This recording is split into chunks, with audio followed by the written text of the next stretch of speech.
Gente, tudo bem com vocês? Hoje eu quero estar passando para vocês um pouquinho da história de Esther, que eu andei estudando, tá? Desculpem a demora, vocês sabem que eu cheguei aqui faz 2 anos nos Estados Unidos.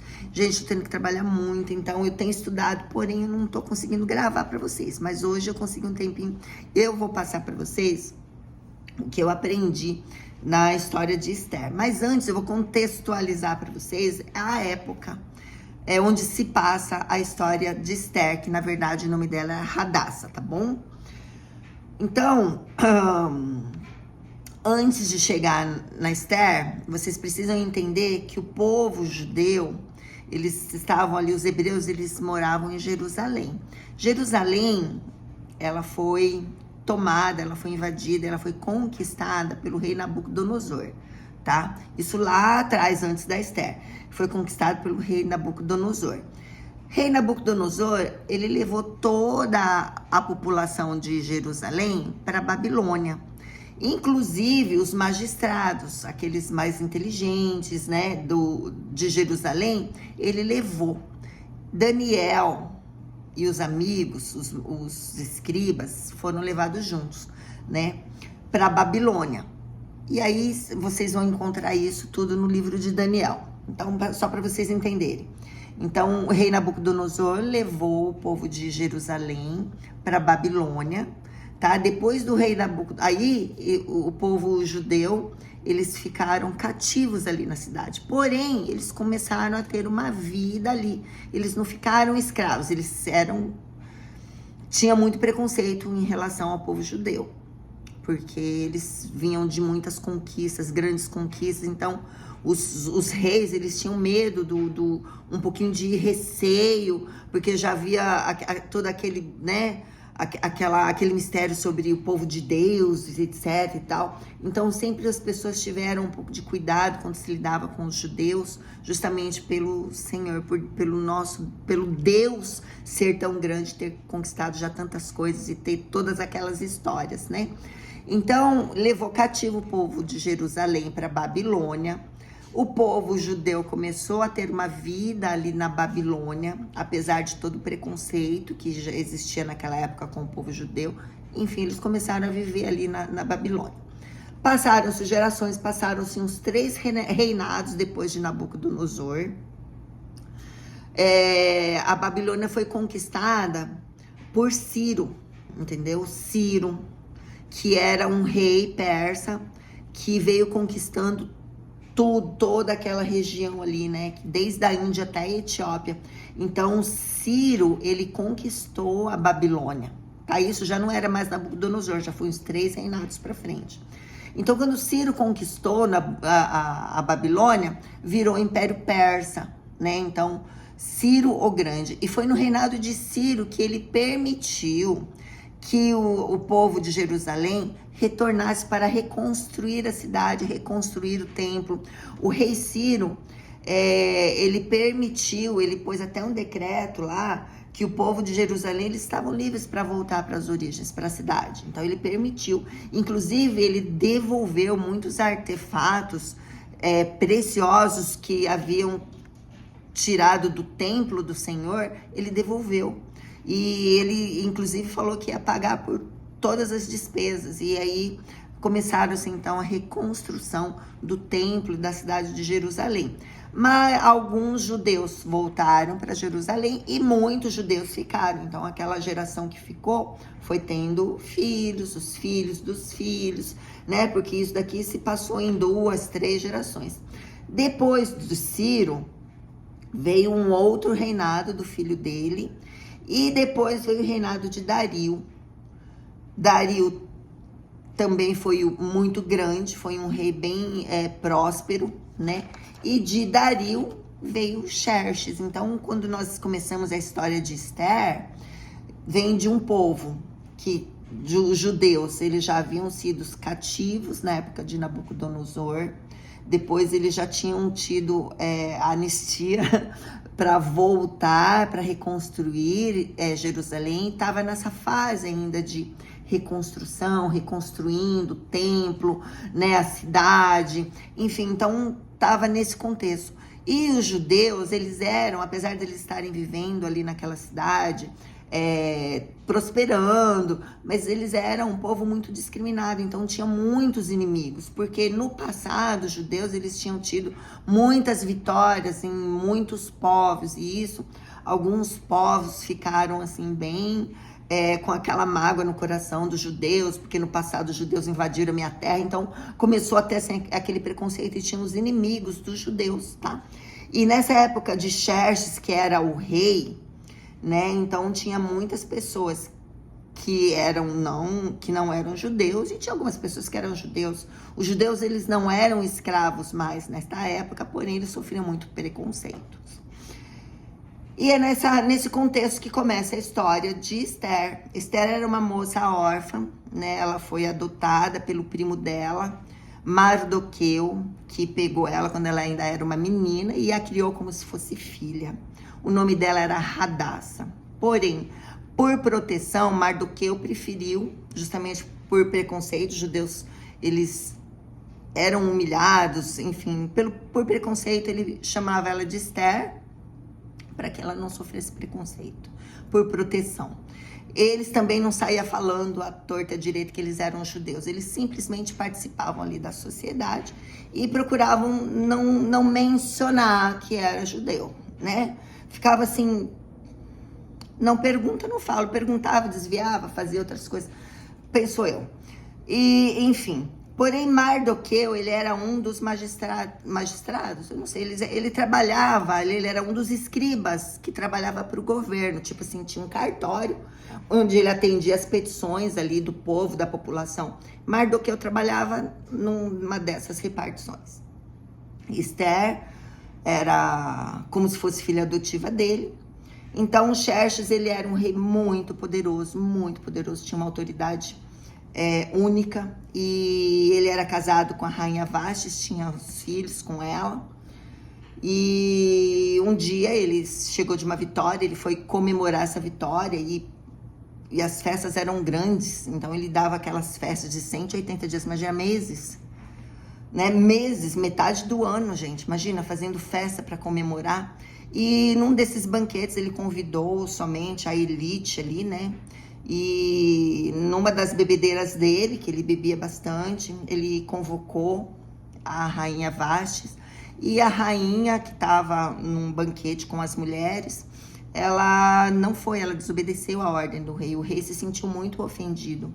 E dentro do contexto, a rainha Vashti, ela era uma rainha que ela era muito independente, que pelo que a Bíblia conta, assim, pelo que eu pude ver, ela era uma mulher independente, ela tinha ali um ímpeto de feminista, né? Então ela contrariou o rei ali na frente de todos, coisa que ela não deveria ter feito, né? Até mesmo por inteligência, ainda mais diante da elite ali. Então o rei se sentiu muito ofendido e ele determinou que ela fosse exilada. Então ele tirou ela da cidade justamente por essa desobediência dela, porque ele e todos os outros homens ali, né, o conselho dele achou que se ele permitisse que isso acontecesse, todas as outras mulheres iriam fazer a mesma coisa, ia começar tipo ali uma rebelião feminista ali naquela época. E aí então o rei não permitiu, exilou a rainha, e então determinou ali para que todas as províncias ali da Persa, que eram 127 províncias, fossem buscadas ali, convocadas, eram obrigadas a irem para o castelo para se prepararem, porque o rei iria escolher uma nova rainha, né? E a Esther, Radassa, a Esther, ela estava entre essas meninas, e ela foi levada ao castelo, né? E lá elas foram preparadas por um ano, então elas foram preparadas, né? Acredito que como agradar o rei, foram ensinadas, foram preparadas, eram muitos cremes de beleza, embelezamento, como falar, como se portar, como dançar, tudo, porque o rei era muito poderoso.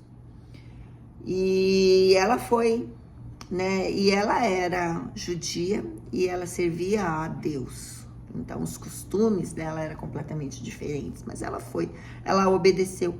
E ela foi escolhida, né? Então, quando começou a apresentar, a Esther se apresentou, e depois da Esther, o rei não quis mais ninguém. Ele proclamou Esther como rainha, né? Então, essa é a história da Esther. Tem muito mais que envolve, tá? Paralelamente a isso, existia um homem, que o nome dele Ramã, uma pessoa ardilosa, uma pessoa aproveitadora, gananciosa. Então ele foi devagarinho, ele foi se envolvendo ali com a elite do rei, ele foi enganando pessoas, sabe aquela pessoa que passa por cima de outra pessoa para ganhar resultados e para alcançar um objetivo que é ganância, que é poder. Ele era essa pessoa. Então ele foi de enganação em enganação, ele conseguiu chegar até o primeiro ministro do rei Xerxes. Ele chegou num cargo muito poderoso. E ele era inimigo dos judeus. Ele odiava, sabe quem, gente? Mardoqueu, o pai postiço da Hadassah, da rainha Esther. Então, enquanto a rainha Esther passava por todo esse processo lá dentro do castelo, fora, Ramã tramava toda essa trajetória dele, e aquele ódio pelos judeus, ele, a família dele, todo muito ódio pelos judeus, porque ele era descendente dos amalequitas, e no passado, os judeus exterminaram os amalequitas, teve ali aquela guerra. E então esse ódio ficou no coração dele, e ele odiava, e principalmente odiava quem? Mardoqueu, porque Mardoqueu trabalhava junto ao palácio. Mardoqueu, ele trabalhava, ele era um dos magistrados do rei, ele trabalhava ali naquele cartório. Então, nesse contexto, então enquanto Esther estava sendo preparada, foi escolhida, tal, Ramã também conseguiu o auge da carreira dele, chegar até o ministro. E Ramã, como ele era muito ardiloso, ele já tinha ali muita proximidade com o rei. O rei, parece-me que o rei bebia bastante. Numa dessas, Ramã conseguiu enganar o rei, fez com que o rei assinasse uma lei decretando o extermínio dos judeus, tá? Esse daí já era um pré-nazismo, no meu conceito, né? Então, será que Hitler veio desse... enfim. Bom, e aí, gente, ele fez com que o rei assinasse essa lei de exterminar os judeus. E assim foi. E quando Mardoqueu soube desta lei, ele deu um jeito de avisar Esther, porque até então ninguém sabia que ele era parente de Esther, mas eles deram um jeito ali, ele deu um jeito de avisar Esther. Esther teve que se posicionar, né? Então, Esther teve que se posicionar diante do rei. E na história aqui, quando ela vai se apresentar ao rei, ela pede para Mardoqueu, pai postiço dela, que entre em jejum de 3 dias e que peça para que o povo judeu entre em jejum, porque ela iria diante do rei com esta petição. E naquela época, um decreto do rei não poderia ser revogado, mas ela iria tentar. Então, gente, o rei, ele ficava na sala de trono e ele recebia as pessoas ali que ele quisesse. Se alguém chegasse diante do rei e ele não quisesse, ele mandava matar. Então, assim, não podia se chegar na sala do trono diante do rei sem ser convocado. E a Esther foi sem ser convocada, correndo risco de morte. E o que aconteceu? O rei, quando abriram-se as portas da sala do rei, e ele percebeu que era Esther, ele permitiu, ele estendeu o cetro dele, permitiu que ela entrasse. Então ela foi lá para oferecer um banquete, né? Ela ofereceu um banquete, convidou o rei e convidou Ramã, que era aquele cara lá, o enganador. O rei se arrumou e foi pro banquete da Esther, então ela preparou manjares ali para ele e tal. E o rei, apaixonado por ela, gente, porque o rei era apaixonado pela Esther, perguntou para ela: Esther, me diga qual é o seu pedido, que eu te darei, mesmo que seja metade do meu reino. E ela não teve coragem de falar no primeiro dia.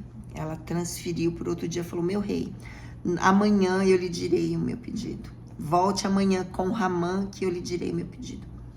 E aí o rei voltou voltou no dia seguinte, e nisso Ramã não sabia que ela era judia, então ele ficou muito orgulhoso, ele já estava no auge do poder, ele já tinha construído inclusive uma forca, gente, muito alta na casa dele para enforcar Mardoqueu, porque no decreto de extermínio de judeus, ele já tinha determinado um dia para a matança dos judeus, e ele já tinha preparado a forca para matar Mardoqueu, né? Nesse meio tempo, teve uma outra história, antes de chegar no banquete, que Ramã preparou uma sentença de morte, por isso que ele tinha construído a forca para Mardoqueu. Mas quando chegou diante do rei, ao invés de morte, o rei homenageou Mardoqueu e fez com que Ramã, que era o inimigo de Mardoqueu, ao invés de... Ele foi na frente do rei para pedir a morte do Mardoqueu. Quando chegou lá, o Senhor, como sempre soberano, fez o contrário, enalteceu Mardoqueu. E o Ramã, que era o inimigo dele, teve que passar por toda a cidade declarando que, honrando Mardoqueu. E isso já tinha acontecido, então Mardoqueu tinha muita raiva dos judeus e muita raiva do Mardoqueu. Ramã tinha muita raiva de Mardoqueu e dos judeus. E estava só aguardando chegar aquele dia da sentença final, onde ele iria exterminar todos os judeus. E nisso a Esther chamou, e o Ramã, todo orgulhoso, achando que ele era, né, assim, a cereja do bolo, porque só chamou ele diante do rei ali. Então ele se sentiu muito mais poderoso, saiu falando para todo mundo que ele era isso, que ele era aquilo, se gabando. No dia 2, Esther falou assim para ele, para o rei, o rei perguntou de novo, qual é a sua petição? Até metade do meu reino eu vou te dar. E ela falou que era para poupar a vida dela e do povo dela, porque ela estava fadada à morte. Ela falou e o rei se assustou, porque ele não lembrava de ter feito isso, porque na verdade Ramã tinha enganado ele, né? Num dos momentos que o rei devia estar bêbado, né, gente? Ou devia confiar muito cegamente no primeiro-ministro, porque, enfim. Aí o que aconteceu? E quando a Esther falou que o inimigo que tinha decretado essa lei para matá-la era Ramã, na hora o rei já pediu para que enforcassem Ramã. Então ele saiu do banquete no segundo dia, direto para aquela forca que ele tinha construído para matar Mardoqueu. E ele foi enforcado ali. Os filhos ficaram com muita raiva, a família de Ramã ficaram com muita raiva. Depois disso tentaram ainda alguns atentados ali, mas todos os filhos, toda a família de Ramã foi exterminada. E o rei, desesperado para salvar a vida da esposa e do povo dela, ele fez um outro decreto permitindo que os judeus que eles pudessem se defender, e foi o que aconteceu. Então, os judeus, eles conseguiram vencer sobre o inimigo, né, daqueles que eram os inimigos judeus, aquelas pessoas que queriam matar, como o decreto já havia sido proferido, não podia ser voltado atrás. Então, naquele dia, naquela hora, era para matar os judeus, e provavelmente teria pessoas para isso, mas os judeus, como eles tinham a autoridade, já tinham tido autorização para se defender, eles foram antecipados e acabaram que exterminando os inimigos antes dos inimigos acabarem com eles. E essa foi a vitória do povo judeu, né, no regime de Xerxes e do reinado da rainha Esther e do rei Xerxes. E é isso que aconteceu, gente. Então, nessa história incrível, me mostrou, primeiro, que não importa o lugar que nós estamos, não importa se nós estamos num ambiente onde nada favorece. O importante é nós sermos fiéis, nós termos a fidelidade no nosso coração, né? Porque Esther, ela estava inserida numa cultura que não era a dela. E ainda assim, ela servia a Deus, né? Mesmo estando numa sociedade que não era favorável para as pessoas, tinham outros deuses, era outra religião, na verdade era muito místico ali. E ela servia o Deus dela, ela não se corrompeu em relação a isso, né? Segundo ponto que eu vi aqui, sobre obediência, obedecer às leis. Por mais que ela não tenha gostado de ser convocada, ela obedeceu. né? Então ela obedeceu às leis, então estava tudo debaixo da permissão do Senhor. Ela obedeceu às leis que foi decretada ali, ela obedeceu, né? Outra coisa, sobre rebeldia, rebelião, submissão dentro do casamento, isso que já me mostrou aqui. A primeira rainha, ela tinha tudo, o rei era apaixonado por ela, e ela não se submeteu, ela não estava debaixo da mesma visão que o rei, ela olhava de uma forma diferente do que o rei olhava, e o que aconteceu? Houve divisão, ela foi excluída, né? E aí veio a Esther. A Esther nos mostrou nessa história que ela se submeteu e ela soube se posicionar, ela teve sabedoria a como colocar os assuntos com o rei Xerxes. Então, ela, dentro de uma submissão saudável, gente, ela conseguiu que todo o povo fosse poupado, né? O rei, ele concedeu o pedido dela, porque ela teve a sabedoria, né? Ela soube lidar naquela situação. E isso que eu achei muito incrível. Às vezes a gente quer sair fazendo igual a Vasti. Muitas vezes eu sou a Vasti. Eu não quero tal, mas não é assim, não é dessa forma que nós vamos conseguir resolver as coisas. Nisso a gente só consegue ter rebelião, rebeldia. Isso causa separação, né? Quedas, né? De impérios. Então isso é uma lição também pra gente, né? Principalmente nós que somos casados, nós precisamos estar alinhadas e termos a sabedoria de como lidar com os grandes problemas que nós temos no nosso casamento, né? E isso sim, gente, né? Quantas vezes a gente é corrompido pelo ambiente, você muda de acordo com o ambiente, enfim, a gente tem que ter fidelidade ao Senhor, a gente tem que cumprir as leis, nós temos que ter a sabedoria de lidar com o nosso marido, nós temos que ter a sabedoria de lidar com pessoas no nosso trabalho, como abordar os assuntos, né, para que nós não sejamos cortadas, né? É isso, gente, é maravilhoso essa história de Esther, entendeu? E eu recomendo muito que vocês leiam Esther, eu gostei muito. E é isso, queridos, um beijo para vocês. E eu tô estudando o livro de Daniel, gente, só que tá difícil, tá muito difícil. É um livro profético. E eu tô tendo muita dificuldade, eu tenho que estudar muito para poder entender. Mas quando eu entender, eu vou falar para vocês, tá bom? Tenha uma semana abençoada. Um beijo, gente. Tchau.